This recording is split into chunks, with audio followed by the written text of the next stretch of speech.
अस्सलाम वालेकुम students. Next जिसका हमने मोमेंट ऑफ इनर्शिया कैलकुलेट करना है वो है आपके पास एक क्वेश्चन। ये किससे रिलेट कर रहा है? ये रिलेट कर रहा है स्क्वायर शेप से। Uniform square O A B C, आपके पास एक स्क्वायर मौजूद है, उसके वर्टिसेस आपको गिवन है ऑफ साइड 2a। उसकी साइड क्या है? 2a है। इज़ कट इन हाफ, इसको कितने में कट किया गया है? हाफ कट कर दिया गया है इसको अलोंग द डायगनल। किसके अलोंग? डायगनल के अलोंग ओ बी।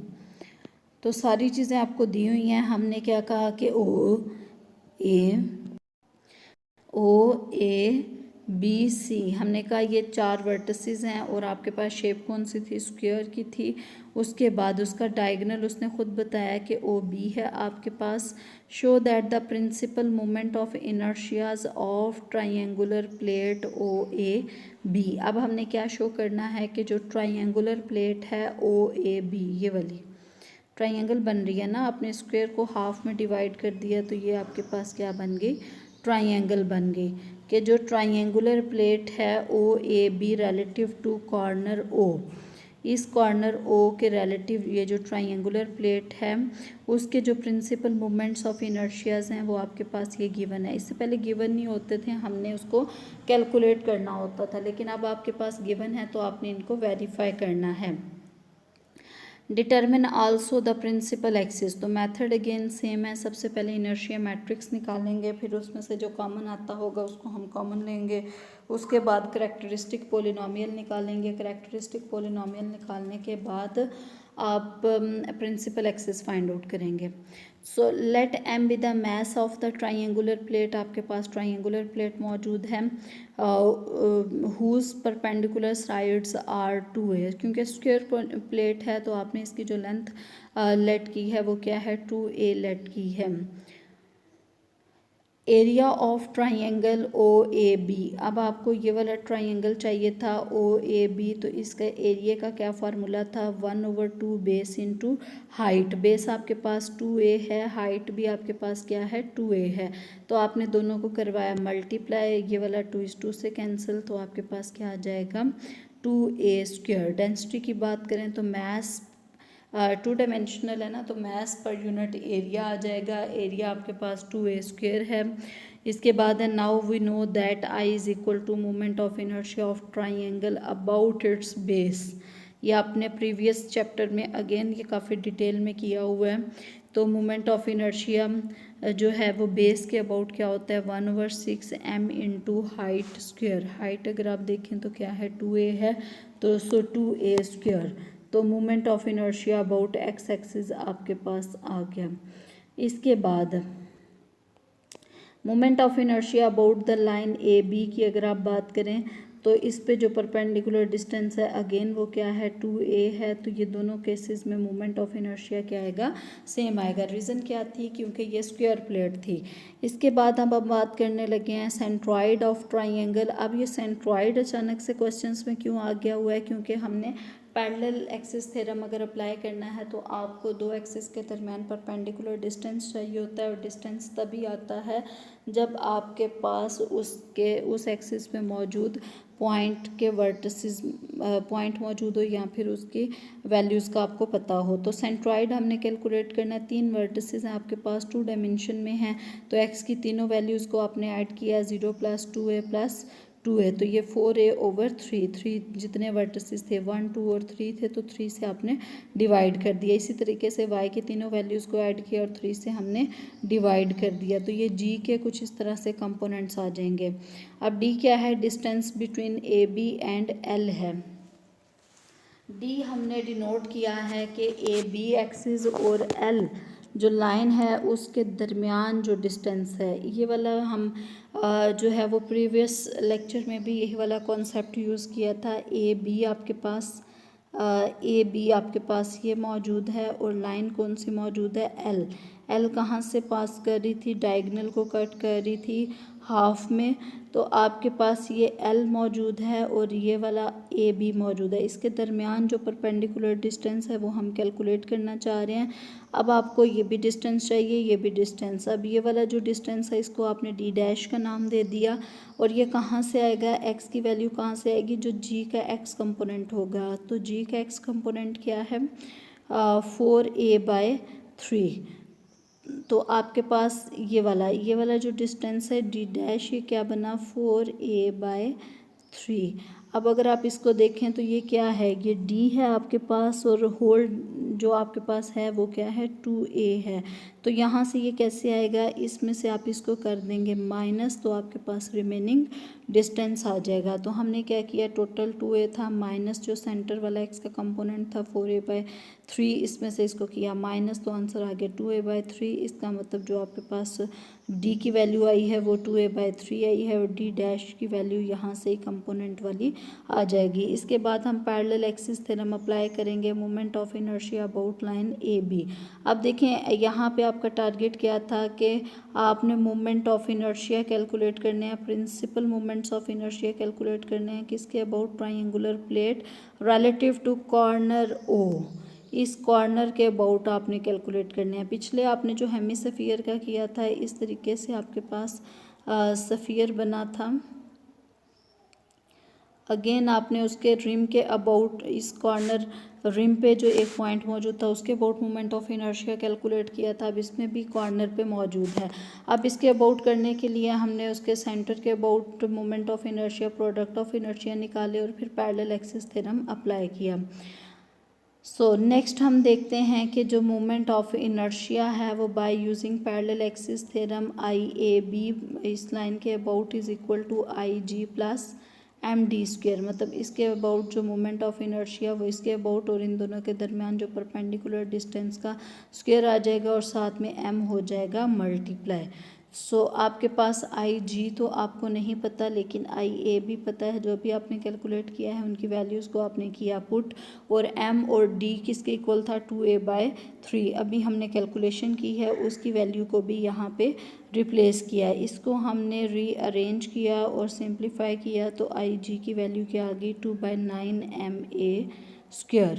इसी पैटर्न पे हमने moment of inertia about Y axis calculate किया। सो आपके पास I G moment of inertia about centroid आ जाएगा। 2 डायमेंशन में हो तो आप उसको सेंट्रॉइड कहते हैं, सेंट्रल पॉइंट को, और अगर 3 डायमेंशन में हो तो आप उसको सेंटर ऑफ मास कहते हैं। जस्ट डायमेंशन के फ़र्क की वजह से हम उनके नेम डिफरेंट रख देते हैं। Plus M D dash square is equal to आ जाता है ये आपके पास आई जी जो कि अभी आपने कैलकुलेट किया था, 2/9ma² प्लस एम और साथ में क्या आ जाएगा, डी डैश स्क्वेयर। इससे पहले तो हमारे पास आई जी नहीं था ना, इसलिए आपने आई ए बी को यूज़ किया, इसमें वैल्यू पुट की और यहाँ से आई जे आ गया, आई जी आ गया। अब आपके पास आई जी मौजूद है तो डायरेक्ट हमने ये वाली वैल्यू यहाँ पे पुट की, इसको सिंप्लीफाई किया, आपका आंसर आ गया बाय परपेंडिकुलर एक्सिस थ्योरम। अब आपने क्या यूज़ करना है, परपेंडिकुलर एक्सिस थ्योरम यूज़ करना है। Moment of inertia about X axis plus moment of inertia about Y axis is equal to moment of inertia about ji axis आ जाएगा।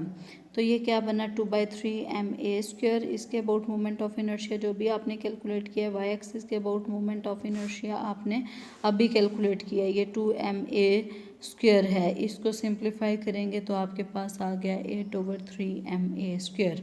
अब अगर आप देखें तो आपके पास प्लेन कौन सी मौजूद है, ये है एक्स और वाई प्लेन, इसमें जी इन्वॉल्व नहीं है। इट मीन जी एक्सिस क्या होगा, ज़ीरो होगा। जब जी ज़ीरो होगा तो फिर आपके पास उसके जो प्रोडक्ट ऑफ इनर्शिया जो होंगे, प्रोडक्ट मोमेंट्स ऑफ इनर्शिया होंगे वो भी क्या होंगे, ज़ीरो के इक्वल आ जाएंगे। इसके बाद आई एक्स वाई सिंपल एक मोमेंट, एक प्रोडक्ट ऑफ इनर्शिया रह जाएगा जिसमें जी इन्वॉल्व नहीं है। इसको हम इंटेग्रल वाले फार्मूले से सॉल्व करेंगे। यहाँ पे आपके पास आई एक्स वाई है तो सबसे पहले माइनस आएगा, फिर इसके बाद एक्स वाई से मल्टीप्लाई करेंगे, साथ में डी एम आ जाएगा, और डी एम चूँकि 2 डायमेंशनल होने की वजह से rho D x D Y आ जाएगा। इसके बाद हमने एक्स और वाई की लिमिट्स हमने पुट करनी है। सबसे पहले आपके पास जो है वो x आपको पता है वो लेंथ है वो तो 0 से 2a था। ये कांस्टेंट लिमिट्स हैं। अंदर अगर आप देखें तो आपको y की लिमिट्स का आइडिया नहीं है क्योंकि उसमें वेरिएबल लिमिट्स इन्वॉल्व होंगी। तो हम इसके लिए equation of O B find out करते हैं। इक्वेशन ऑफ ओ बी अगर इसमें देखें तो इक्वेशन ऑफ ओ बी इसको फाइंड आउट करें। कैसे फाइंड आउट करेंगे? आपको फार्मूला पता होगा y minus Y one over y2 minus Y one is equal to x minus x1 over x2 minus x1। इसके बाद नेक्स्ट हमारे पास आ जाएगा यहाँ पे आपके पास जब आपने equation of O B find out की तो आपके पास है y is equal to X. y आपके पास x के इक्वल आ गया। इट मीन्स y की जो वैल्यू है वो 0 से स्टार्ट हो रही थी और अपर लिमिट आपने क्या लिख दी?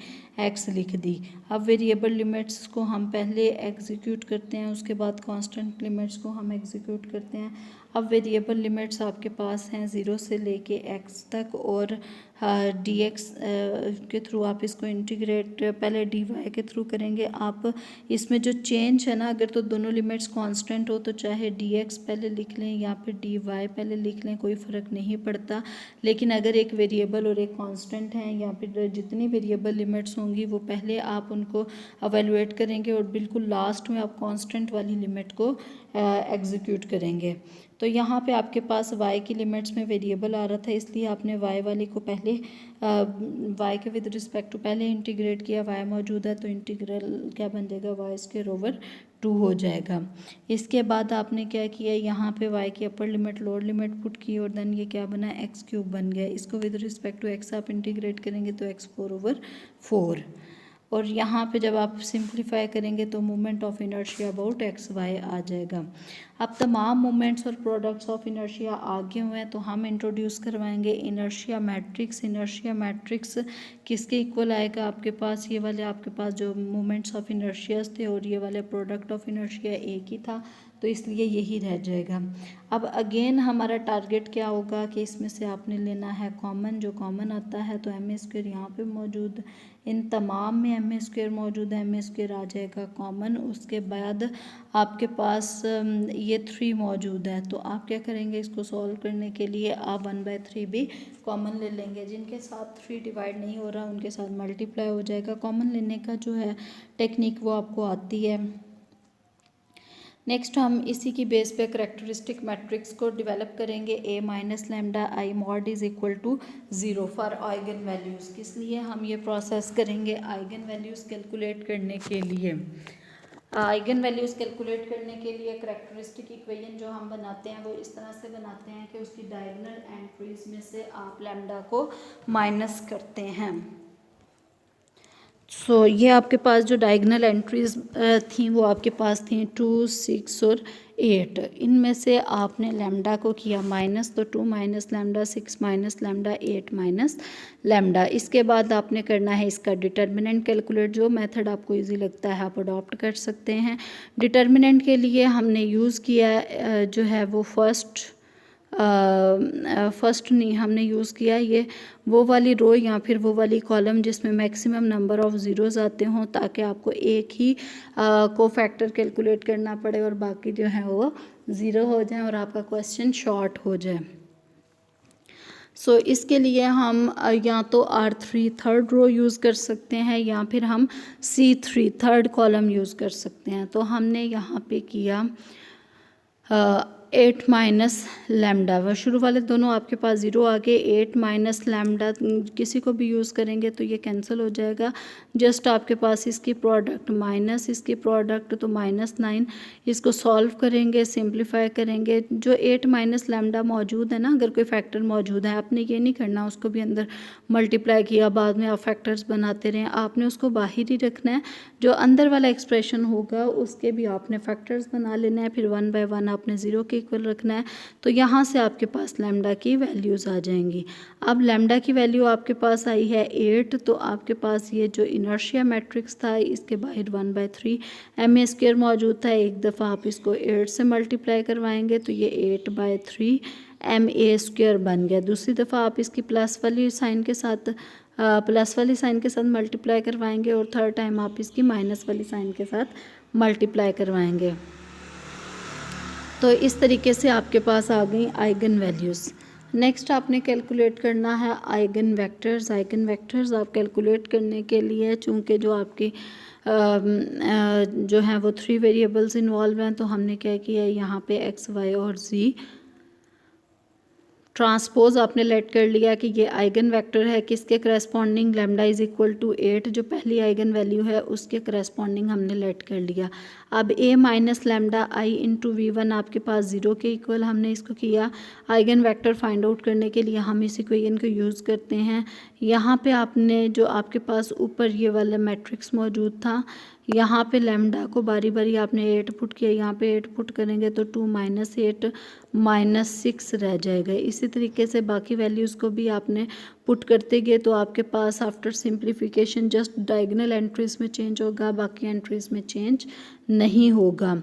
इसके बाद अगर आप देखें तो आपके पास ये क्या बनता है, X Y Z is equal to 0। वैसे तो डायरेक्ट आप कह सकते हैं कि इसको अगर आप करते हैं तो आपके पास ये पूरे का पूरा जो एक्सप्रेशन है वो भी क्या हो जाता है, 0 हो जाता है। क्योंकि आपने इसके अलावा आप एक और तरीके से भी इसको कर सकते हैं कि आपने जब लैम्डा आपकी आइगन वैल्यू नॉन ज़ीरो है तो उसके करस्पॉन्डिंग जो आइगन वेक्टर आना चाहिए वो भी क्या होना चाहिए, नॉन ज़ीरो आना चाहिए। इसलिए हमने इसको क्या किया, ये x की प्लेस पे है, ये y की प्लेस पे, तो हमने लिखा -6x - 3y is equal to 0। ये x की प्लेस पे और ये y की प्लेस पे, तो आपने -3x - 2y is equal to 0 लिख दिया। इसको अगर आप सॉल्व करेंगे तो आपके पास x भी 0 आ गया, y भी 0 आ गया। अब एक ही थर्ड वेरिएबल z बच जाता है। अब हम देखते हैं क्या ये 0 होगा, यहाँ पे नॉन ज़ीरो होगा। तो इसके लिए है कि अगर आपके पास z भी 0 हो जाता है तो वेक्टर 0 हो जाता है, जबकि आइगन वैल्यू जो है वो आपके पास नॉन ज़ीरो है। इसलिए हमने कहा कि z जो है वो नॉन ज़ीरो होगा।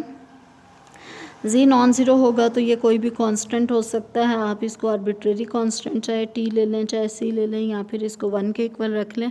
1 ही आपने क्यों रखना है, ये कोई हार्ड एंड फास्ट रूल नहीं है इसका, जस्ट हमने अपनी कैलकुलेशंस को ईजी करने के लिए इसको 1 रखना है। Hence v1 is equal to 0 0 1 और ऊपर क्या आ गया, ट्रांसपोज आ गया। पहला वेक्टर आपके पास आ गया, x भी 0 y भी 0 और z की वैल्यू यहाँ पे 1। ट्रांसपोज क्यों लिखते हैं, क्योंकि ये आपके पास कॉलम वेक्टर के फॉर्म में होता है। हम अपनी आसानी के लिए इसको रो वेक्टर के फॉर्म में लिखते हैं और ऊपर ट्रांसपोज लगा देते हैं। नेक्स्ट हम इसकी थर्ड वैल्यू के लिए जो है वो eigen principal axis find out करेंगे।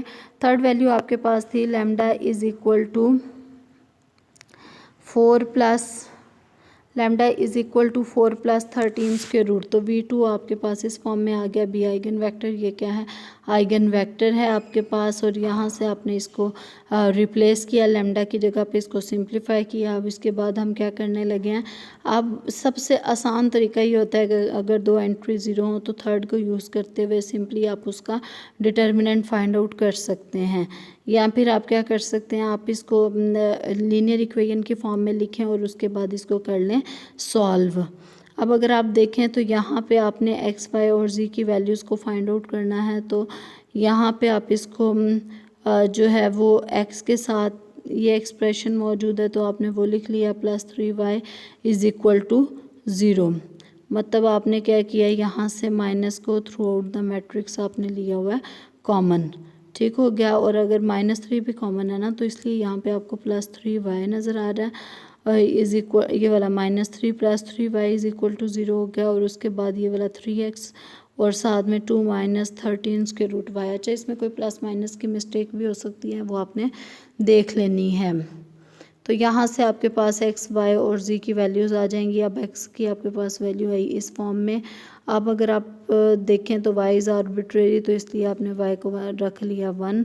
यहाँ से x और z की वैल्यूज़ आई, x की y के टर्म्स में और z की 0। अब जो वेरिएबल्स आपस में जिनकी वैल्यूज़ एक दूसरे के साथ लिंक होती हैं तो हम क्या करते हैं, उनमें से किसी एक वैल्यू को लेट कर लेते हैं ताकि उसकी बेस पे दूसरे की वैल्यू आ जाए। तो हमने कह दिया कि y is arbitrary, so y is equal to 1।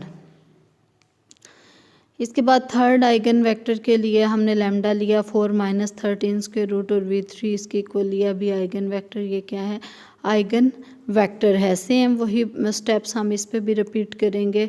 तो यहाँ पे आपके पास प्रिंसिपल एक्सिस आ गए v1 v2 v3। अब अगर आप एक चीज़ को गौर से देखें तो आपके पास स्टेप सेम है, लेकिन जैसे जैसे डायग्राम चेंज होती है तो आपके पास जो है वो क्वेश्चन की नेचर भी चेंज हो जाती है। नेक्स्ट क्वेश्चन है, find the principal moments of inertias of a uniform solid rectangular block of mass m।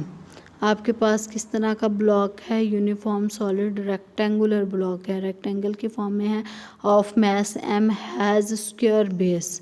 Rectangle की फॉर्म में है लेकिन उसकी जो बेस है वो क्या है, स्क्वायर की फॉर्म में है। ऑफ लेंथ 2a, मतलब उसकी लेंथ भी 2a है और विड्थ भी 2a है। और हाइट की अगर आप बात करें तो वो क्या है, a है, मतलब लेंथ के हाफ के इक्वल है। About a corner parallel to base diagonal and height.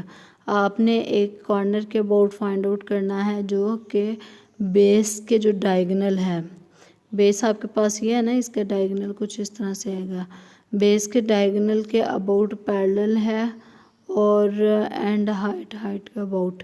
अब इसका सॉल्यूशन हम देखते हैं। ओके स्टूडेंट्स, नेक्स्ट क्वेश्चन है, find the principal moment of inertias of a uniform solid rectangular block of mass m square base जो है उसकी आपके पास 2a है और उसके बाद हाइट a है। About a corner parallel to the base diagonal and height, मतलब बेस का अगर आप डायगोनल देखें तो ये है और इनके पैरेलल आपने क्या निकालने हैं, मोमेंट ऑफ इनर्शियाज निकालने हैं। Suppose O dash B centroid of cuboid such that, O dash आपने क्या लिया, इसका सेंट्रॉइड लिया, ठीक हो गया। क्यूबाइड है तो आपने इसका सेंट्रॉइड कंसिडर किया। सेंट्रॉइड क्योंकि मिड में मौजूद है तो यहाँ पे एक्स वाई और जी की वैल्यूज़ आ जाएंगी स्टेप बाय स्टेप। अगर आप देखें तो इसके सेंटर है तो इट मीन्स इसके लेफ़्ट में भी आपके पास हाफ लेंथ है और राइट में भी हाफ लेंथ है। टोटल लेंथ 2a है तो लेफ़्ट में भी है राइट में भी है। ये थी एक्स एक्सिस की बात। इसी तरीके से वाई एक्सिस की भी लेंथ जो है वो क्या थी, 2a थी, क्योंकि स्क्वायर बेस थी ना, तो y की भी लेंथ 2a थी। जब आपने सेंट्रॉइड की बात की तो ये वाली लेंथ भी क्या रह गई, a रह गई। अब अगर आप z की बात करें तो इसकी जो हाइट थी वो क्या थी, a थी, मतलब डबल नहीं थी, सिंगल a थी। तो इसलिए सेंट्रॉइड में जब आपके पास थर्ड पॉइंट आ जाएगा तो इसका हाफ होके ये क्या बन जाएगा, a/2। O dash X dash Y dash जी डैश भी ऑर्डिनरी कोऑर्डिनेट एक्सिस। ये क्या है आपके पास, ऑर्डिनरी कोऑर्डिनेट एक्सिस है, मतलब जो एज यूजुअल आप यूज़ करते रहे हैं। ओ के बाद आपके पास ये एक्स डैश और वाई डैश, यहाँ से ओ से हम बात कर रहे हैं, O dash X dash Y dash और जी डैश, ये पॉइंट ओ में से पास करते हुए आपके पास एक्सिस मौजूद हैं। अब अगर आप इनके मोमेंट ऑफ इनर्शियाज की बात करें तो एक्स एक्सिस के अबाउट क्या होगा, 1/3 मास, और ये सेंटर के जो कंपोनेंट्स हैं वो आ जाएंगे। इसी तरह से moment of inertia about Y axis, ये भी चूंकि सेंटर वाला ही है तो इसलिए हमने इनके डिस्टेंस में जो है वो बार यूज़ किए हुए हैं। Moment of inertia about ji axis में भी हमने ये वाले बार यूज़ किए हुए हैं। ये जस्ट सेंट्रॉइड या फिर सेंटर ऑफ मास के लिए ये आप यूज़ करेंगे, वैसे यूज़ नहीं करेंगे। तो इस तरीके से आपके पास ये वाले मोमेंट ऑफ इनर्शियाज आ गए अबाउट ओ डैश। इसके बाद हमने इसके अबाउट प्रोडक्ट ऑफ इनर्शियाज भी फाइंड आउट करने हैं। तो इसके लिए हमने रो लगाया और साथ में एक्स वाई, एक्स की वेरिएशन जो है मिड में है तो ये -a से +a, वाई की वेरिएशन भी -a से +a और साथ में dx dy। इसके बाद अगर आप देखें तो लिमिट्स ऑफ इंटीग्रेशन जो है वो -a से +a तक मौजूद हैं और एफ ऑफ एक्स वाई आपके पास क्या है, एक्स वाई की फॉर्म का। अब अगर आप इसमें जो है इसको देखें तो ये कौन सा फंक्शन बनता है, ऑड फंक्शन बनता है। रीज़न क्या है कि अगर आप x को -x से रिप्लेस करें तो इसमें माइनस जो है वो मेंटेन रहता है। इसके बाद आपने क्या कहा कि जो मोमेंट ऑफ इनर्शियाज़ हैं about X dash ji dash ये क्या आ जाएंगे, ज़ीरो के इक्वल आ जाएंगे। रीज़न क्या थी कि आपके पास जो जिस तरीके से ये एक्स वाई का जो प्रोडक्ट ऑफ इनर्शिया ज़ीरो के इक्वल आया है due to odd function, similarly अगर आपके पास I X dash ji dash आता है तो यहाँ पे एक्स जी हो जाना था, अगेन ऑड फंक्शन होना था, तो ऑड फंक्शन की प्रॉपर्टी की वजह से ये तीनों क्या आ जाएंगे, ज़ीरो के इक्वल आ जाएंगे। नेक्स्ट हमने क्या किया, draw O dash L dash parallel to O X. O X आपके पास क्या कौन से वाला था, ओ एक्स आपके पास ये था, आपने ड्रा किया O dash X dash, O dash L dash parallel to O X, O dash L dash आपने ओ एक्स के पैरेलल ड्रा कर लिया। उसके बाद आपने O dash L double dash parallel to O dash और एल डबल डैश आपने किसके पैरेलल ड्रा किया, ओ वाई के पैरेलल। ठीक हो गया। अब हम ये क्यों पैरेलल ड्रा कर रहे हैं, क्योंकि हम parallel axis theorem next use करेंगे, इसलिए हम इनके लिए इनको ड्रा कर रहे हैं ताकि आपकी कैलकुलेशन में आसानी हो सके। इसके बाद हमने क्या किया कि direction cosines of O dash L dash के, अगर हमारे पास इनके डायरेक्शन को साइंस भी आ जाएंगे, O dash L dash, O dash आपके पास ये था, एल डैश ये था, तो हम क्या करेंगे कि लाइन के अबाउट जो आपने मोमेंट ऑफ इनर्शिया कैलकुलेट करना था वो वाला फार्मूला लगा लेंगे। तो इसलिए हमने डायरेक्शन को साइन के लिए क्या किया है कि ये जो ओ डैश एल डैश है, ये वाला ओ डैश एल डैश, ये इस पे क्या है, परपेंडिकुलर है, और ये वाला जो है ये आपके पास इसको जो ब्रेक कर रहा है ये 45 डिग्री में ब्रेक कर रहा है, हाफ में ब्रेक कर रहा है ना, तो इसलिए जो आपने एंगल कंसिडर किया वो क्या कंसिडर किया, 45 डिग्री। तो इसके बाद ये डायरेक्शन को साइंस का ये फार्मूला होता है कॉस अल्फ़ा साइन अल्फ़ा और साथ में ज़ीरो आ जाता है, इसकी जगह पे आपने 45 डिग्री रिप्लेस किया। इसी तरीके से आपने O dash L double dash के लिए भी ये आपने डायरेक्शन को साइंस फाइंड आउट कर लिया है। अब moment of inertia about line O dash L dash, O dash ये एल डैश ये, इसके अबाउट मोमेंट ऑफ इनर्शिया कैसे आएंगे, moment of inertia find out करने के लिए आपने ये फार्मूला स्टार्टिंग वाले लेक्चर्स में किया था कि moment of inertia about any line L is equal to, direction cosine उस फार्मूले में था लैम्डा म्यू और न्यू। इस तरीके से आपने इसको सॉल्व किया था। तो एल स्क्वायर आई, इस केस में आपने एल एम एन, इनको डायरेक्शन को साइंस का नाम दिया, एल स्क्वायर आई एक्स, मतलब डैश वाले हम एक्सिस की बात कर रहे हैं, तो ये पूरा फार्मूला सेम वही कन्वर्ट हो जाएगा। इसमें अभी आपने ये मोमेंट ऑफ इनर्शिया निकाला और एल की वैल्यू यहाँ से पुट करेंगे, ये वाली एल की वैल्यू यहाँ से आपने पुट की, मोमेंट ऑफ इनर्शिया भी आपने कैलकुलेट किया, प्लस एम स्क्वायर यहाँ से पुट किया, मोमेंट ऑफ इनर्शिया रिप्लेस किया, एन स्क्वायर की वैल्यू क्या है, ज़ीरो है, और उसके बाद ये वाले सब में एन इन्वॉल्व हो रहा है, तो प्रोडक्ट ऑफ इनर्शिया सारे के सारे क्या हो जाएंगे, ज़ीरो हो जाएंगी प्रोडक्ट वाले टर्म्स। सिमिलरली आपके पास इसी पैटर्न पे आपने मोमेंट ऑफ इनर्शिया इसके अबाउट कैलकुलेट किया, और इसी तरीके से आपने इसके अबाउट कैलकुलेट किया। किस तरीके से, ये moment of inertia about line, आपने जस्ट उनकी डायरेक्शन को साइंस के साथ उनके मोमेंट ऑफ इनर्शिया को क्या करना है, मल्टीप्लाई करते जाना है। नेक्स्ट हम पैरेलल एक्सिस थ्योरम यूज़ करेंगे। पैरेलल एक्सिस थ्योरम यूज़ करने के लिए आप ये हम क्यों यूज़ करेंगे, क्योंकि आपको ओ के अबाउट चाहिए थे ये, तो हमने पैरेलल एक्सिस थ्योरम लगाने के लिए हमने ये वाली वैल्यूज़ कैलकुलेट की हैं। तो पैरेलल एक्सिस थ्योरम अप्लाई किया हमने, जी और वाई की जगह पे हमने उनकी वैल्यूज़ को पुट किया और सिंप्लीफाई किया। तो पिछले क्वेश्चन की तरह आपके पास ये तमाम मोमेंट्स ऑफ इनर्शिया आ जाएंगे। यहाँ से हमने इनर्शिया मैट्रिक्स बिल्ड किया, कॉमन लिया। नेक्स्ट करैक्टरिस्टिक पोलिनोमियल बनाने के लिए ये जो डायगोनल एंट्रीज़ हैं इनमें से लैम्डा हम क्या करेंगे, तीनों में से माइनस कर देंगे, यहाँ से आपके पास एक पोलिनोमियल बन जाएगी, उसका आप डिटर्मिनेंट कैलकुलेट करेंगे। किसी भी मेथड से डिटर्मिनेंट कैलकुलेट कर लें।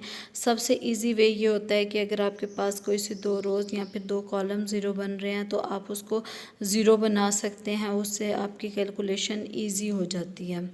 नेक्स्ट हमारे पास किसी भी मेथड से आप कैलकुलेट कर लें। इसके बाद लैम्डा की जो हैं ये दो वैल्यूज़ आ जाएंगी। इन दोनों वैल्यूज़ के लिए आपने क्या करना है, लैम्डा की दो वैल्यूज़, एक में प्लस माइनस के साथ है, तो इस तरीके से टोटल तीन वैल्यूज़ बन गई। ये वाली तो सिंपल वैल्यू है ना, ये वाली प्लस माइनस के साथ, एक प्लस वाली वैल्यू और एक माइनस वाली वैल्यू। अब आपने वापस जाना है इनर्शिया मैट्रिक्स पे, जो आपने कॉमन लिया है उसको आपने बारी बारी आइगन वैल्यूज़ के साथ मल्टीप्लाई करवा देना है। मल्टीप्लाई करवाने के बाद सिंप्लीफिकेशन के बाद आपके पास ये वाली फॉर्म्स आ जाएंगी।